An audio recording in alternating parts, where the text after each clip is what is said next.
Você já parou para se perguntar quem você é realmente? Não o teu nome, esse nome que te deram, nem o papel que você desempenha no mundo, mas você por dentro, as tuas crenças, os teus medos, desejos. Entender a si mesmo não é um luxo, é uma necessidade e cada dia mais. E o nome disso é autoconhecimento e é sobre isso que eu vou falar hoje. E por que o autoconhecimento importa tanto assim? Olha só, estudos mostram que pessoas com alto nível de autoconhecimento tomam decisões melhores, têm relacionamentos mais saudáveis e enfrentam adversidades com mais resiliência. Porque o autoconhecimento é saúde mental preventiva. E quando você se entende, se posiciona melhor no mundo. E você também reconhece padrões repetitivos e consegue fazer escolhas mais conscientes. Um exemplo da vida real, da minha própria vida. 20 anos atrás eu tomei uma importante decisão que mudou completamente o meu futuro, ou seja, meus dias atuais. E eu pensava que me conhecia suficientemente bem, e que a escolha que eu fiz naquele momento era a melhor para mim. Sabe o que eu fiz? Eu mudei de país para me casar. E depois de tanto sofrimento, eu entendi em terapia, na minha análise, que eu não tinha material suficiente sobre mim para ter feito aquela escolha que mudaria meu destino. Eu não medi as consequências a longo prazo. Mas olha, a Harvard Business Review publicou uma pesquisa que diz o seguinte: apenas 10% das pessoas são verdadeiramente autoconhecedoras, embora 95% acredite que são. Ou seja, a diferença entre percepção e realidade é imensa, como foi no meu caso. E essa discrepância, muitas vezes, é o que nos impede de evoluir na vida.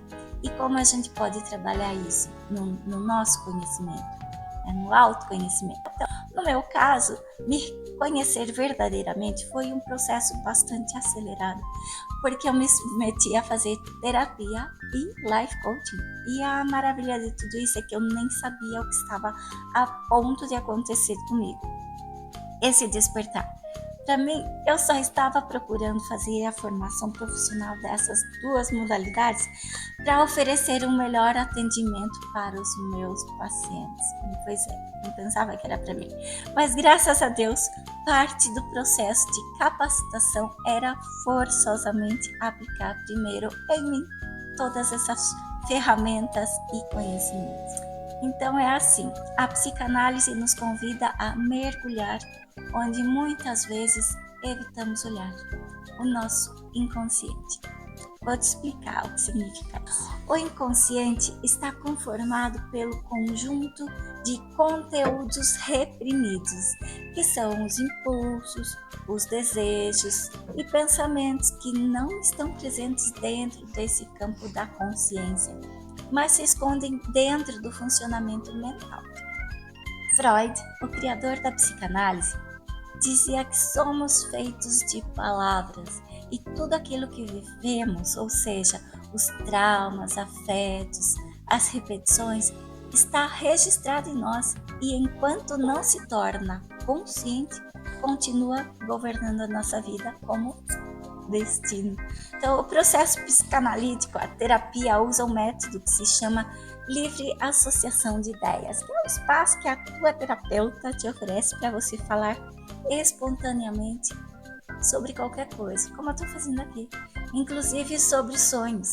E vamos desembaraçando os nós da tua história.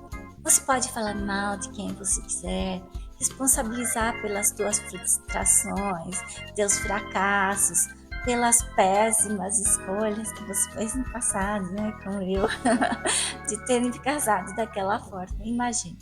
Mas não se trata de encontrar culpados.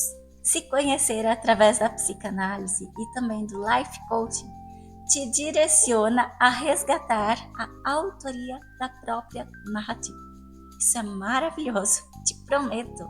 Eu sei na minha própria pele e mais que isso, no testemunho das minhas pacientes que passaram por esse processo através da terapia. E por muito tempo a gente acreditou que o cérebro era fixo, quadrado, que cada um nascia e morria com o cérebro sem alterações. E hoje nós sabemos que ele é plástico, moldável. A neurociência mostra que nossos neurônios têm essa capacidade de se reconectar, de reaprender e se reorganizar ao longo da vida. Esse fenômeno se chama neuroplasticidade, ou seja, com esforço e autoconhecimento podemos transformar padrões emocionais e comportamentos enraizados. Tem mais, um estudo na University College London, lá de Londres, mostrou que leva cerca de 66 dias para a gente formar um novo hábito. Então, não é instantâneo, mas é possível reacondicionar padrões mentais e de comportamento desde que exista consistência. Agora deixa eu fazer uma ligação com uma filosofia muito mais antiga que a psicanálise. O estoicismo nos ensina a separar o que podemos controlar do que está fora do nosso alcance. E um dos filósofos e estoicos mais famosos foi Marcos Aurelius, o imperador romano que viveu no século II depois de Cristo. Quer dizer, foi há 23 séculos, enquanto que a psicanálise tem só um século de existência, né? Começou no final do século XIX, justamente com a publicação de A Interpretação dos Sonhos, em 1900, escrito por Freud, o criador da psicanálise. Bom, Marco Aurélio escreveu o seguinte: você tem poder sobre a tua mente, não sobre os eventos. Então perceba isso e você encontrará força.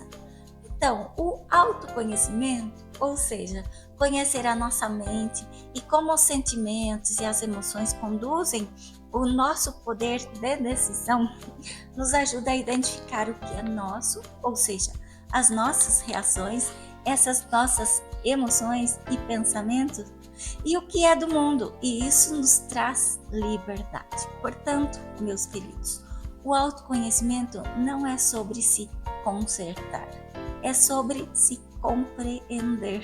E a psicanálise, aliada à ciência do cérebro e à sabedoria estoica, que a gente encontra através do life coaching, por exemplo, nos dá ferramenta para viver com mais leveza e, ao mesmo tempo, com mais profundidade e consciência. E se você quer começar essa jornada, talvez o primeiro passo seja simplesmente se permitir falar sobre você, se ouvir, porque no final das contas, ninguém pode trilhar esse caminho por você, mas você não precisa caminhar sozinho.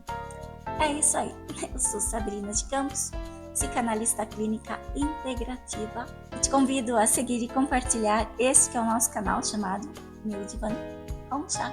Seja sempre muito bem-vindo.